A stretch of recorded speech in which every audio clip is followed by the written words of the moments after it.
সম্মানিত সুধীমণ্ডলী, সবাইকে ভালোবাসা এবং শুভেচ্ছা জানিয়ে আজকে একটি বিষয় নিয়ে আলোচনা করব। আজকের আলোচ্য বিষয় হলো 20টি জিনিস আপনার জীবন পাল্টে দিতে পারে। তাহলে এই 20টি জিনিস কি কি? শুরু করা যাক। নাম্বার 1, আপনার জীবন হচ্ছে লিফটের মতো। উপরে উঠার পথে মাঝে মাঝে আপনাকে থামতে হয় বা লিফট থেমে যায় অন্যদেরকে বের হয়ে যাওয়ার জন্য।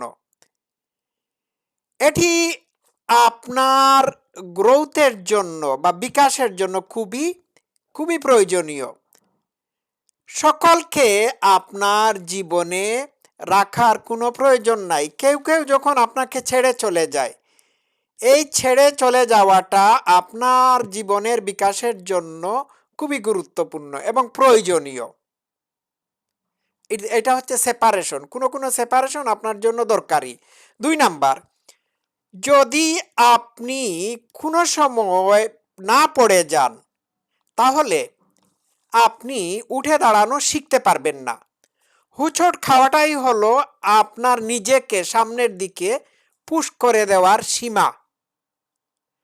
তো কমফোর্ট কমফোর্ট বা আরাম আয়েশ হচ্ছে আপনার বিকাশের জন্য বাধাস্বরূপ। আপনার জীবনে আপনি মাঝে মধ্যে কমফোর্ট থেকে বের হয়ে আসার প্রয়োজন রয়েছে। নাম্বার 3, গতকালকে যে খারাপ এক্সপিরিয়েন্সের মুখোমুখি হয়েছেন, এটি বারবার মনে করে আজকের দিনের সুখ নষ্ট করে দেবেন না। লেট ইট গো, এটিকে চলে যেতে দিন। পিছনে যা হয়েছে তা পিছনে হয়ে গিয়েছে, এটিকে সামনের দিকে নিয়ে আসার দরকার নাই বা এই মুহূর্তে এটির প্রয়োজন নাই। এই মুহূর্তে আপনার যা করার দরকার তাই করবেন, ঠিক আছে? এটা গেল 3 নাম্বার বিষয়। 4 নাম্বার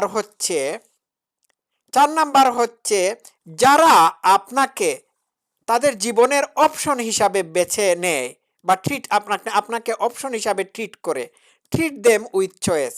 তাদেরকে আপনার চয়েস হিসাবে গ্রহণ করুন।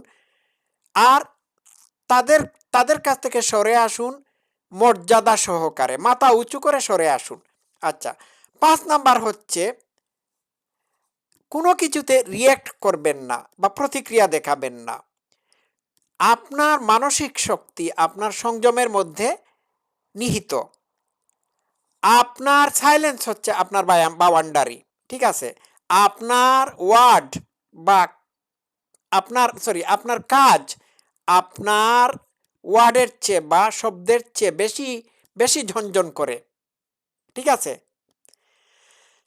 6 নাম্বার হচ্ছে কিছু কিছু মানুষ হচ্ছে আকাশের মেঘের মতো। মেঘ যেভাবে ডিসঅ্যাপিয়ার হয়ে গেলে পরে আপনি একটা সুন্দর দিন পান, ঠিক একইভাবে রং মানুষ আপনার জীবন থেকে চলে গেলে আপনার জীবনের সুন্দর সুন্দর দিনগুলো আছে, আপনি শান্তি পান। এটি 6 নাম্বার পয়েন্ট। 7 নাম্বার, বহু মানুষ আপনাকে পছন্দ করে, কেউ কেউ বা কিছু মানুষ আপনাকে পছন্দ করে না। যে 2-1 জন আপনাকে অপছন্দ করে থাকে, আপনার অ্যাটেনশন তাদের দিকে দিয়ে আপনার এনার্জিকে নষ্ট করবেন না। আপনি তাদের দিকেই আপনার এনার্জিকে ইনভেস্ট করুন যারা আপনাকে মূল্যায়ন করে থাকে। 8 নাম্বার, সেলফ কেয়ার। নিজের যত্ন নিন, ঠিক আছে? নিজের যত্ন না নিলে আপনি মানুষের যত্ন নিতে পারবেন না। রবীন্দ্রনাথ ঠাকুর বলেছেন, আপনি অবশ হলে বল দিবি তুই কারে। নিজে যদি অবশ হয়ে যান, তাহলে অন্যকে আপনি শক্তি যোগাবেন কিভাবে? এটা গেল একটা পয়েন্ট। এটা হচ্ছে 8 নাম্বার পয়েন্ট। 9 নাম্বার পয়েন্টটা হলো যে 9 নাম্বার পয়েন্টে যাওয়ার আগে আমি বলে থাকি, খালি কাপ থেকে কোনো কিছু পান করা যায় না। আপনার যদি শক্তি না থাকে, তাহলে আপনি অন্যকে শক্তি যোগাতে পারবেন না। এই জন্য সেলফ কেয়ার আপনার জন্য জরুরি। 9 নাম্বার হচ্ছে যে 9 নাম্বার হচ্ছে আপনি মানুষকে দিতে যাবেন, দান করবেন, মানুষের উপকার করবেন। উপকার করার সময় একটাবার চিন্তা করবেন, আপনি তো দিয়েই যাচ্ছেন, কিন্তু যারা নিচ্ছে তাদের কোনো লিমিট নাই, তারা নিতেই থাকবে। কিন্তু আপনি গিভার, আপনার লিমিট আছে, আপনি কতটুকু দিবেন। সুতরাং লিমিটের ব্যাপারে আপনি খেয়াল রাখবেন। এটা হচ্ছে 9 number point. 9 number point. 10 number হচ্ছে আপনি এখন কি চাচ্ছেন। আপনার চাওয়াটা হবে আপনার প্রয়োজন মোতাবেক, আপনার প্রায়োরিটি অনুযায়ী। আপনি এই মুহূর্তে আপনি কোন জিনিসকে বেশি চাচ্ছেন সেটার দিকে আপনি খেয়াল রাখতে হবে। এটা হচ্ছে 10 নাম্বার পয়েন্ট।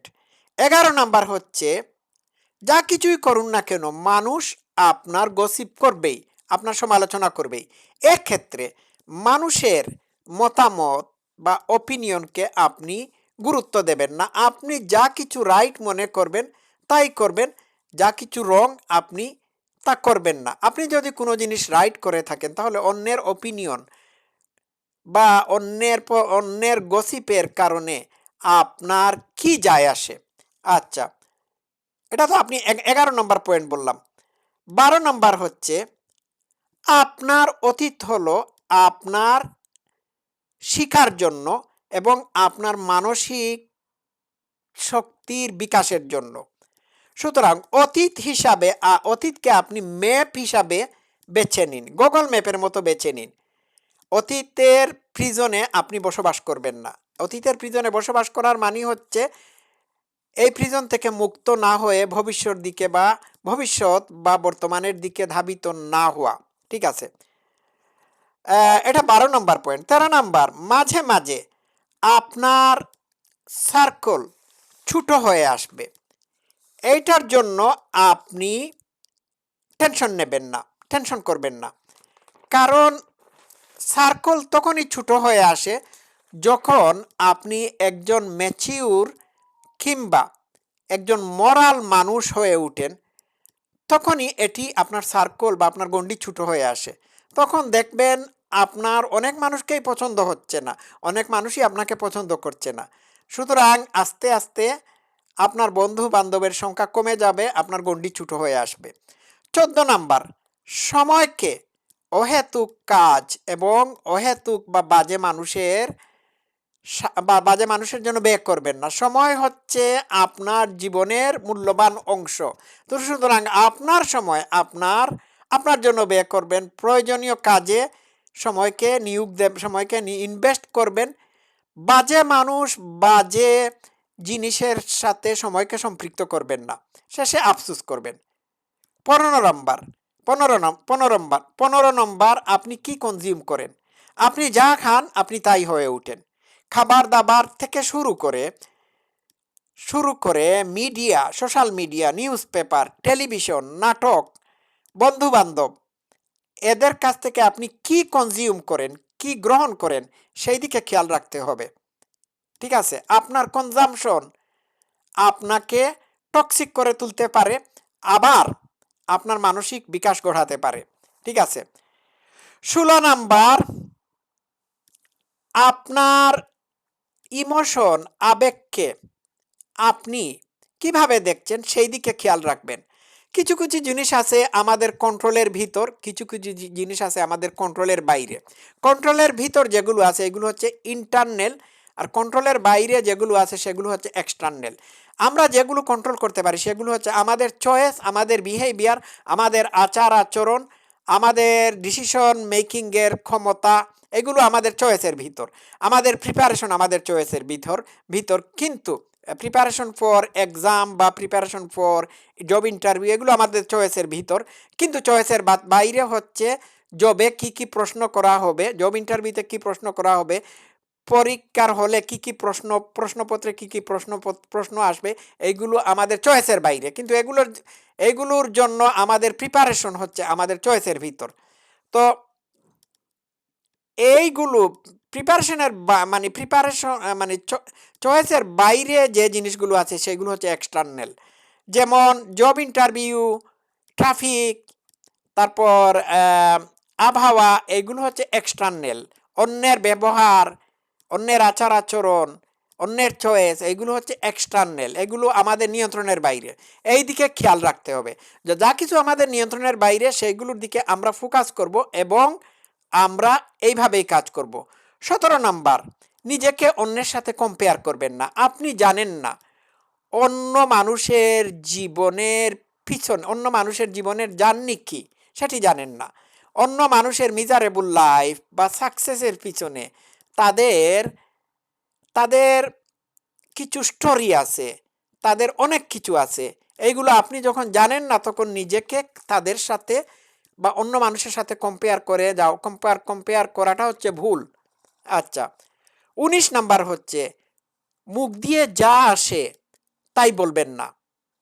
ঠিক আছে, কোনো কথা বের করার আগে আপনি চিন্তা করতে হবে যে আপনার কথা কি কারো মনে আঘাত দিচ্ছে, বা আপনার কথা কি, কথার মধ্যে কি কোনো ভ্যালু আছে, আপনার কথা কি সত্য, বেনিফিশিয়ারি, উপকারী, এগুলো নিয়ে চিন্তা করতে হবে। মগজের মধ্যে বা মনের মধ্যে কোনো কথা আসলে পরেই এটিকে বমি করে দেওয়া যাবে না, এটাকে এক্সামিন করতে হবে, ভেরিফাই করতে হবে।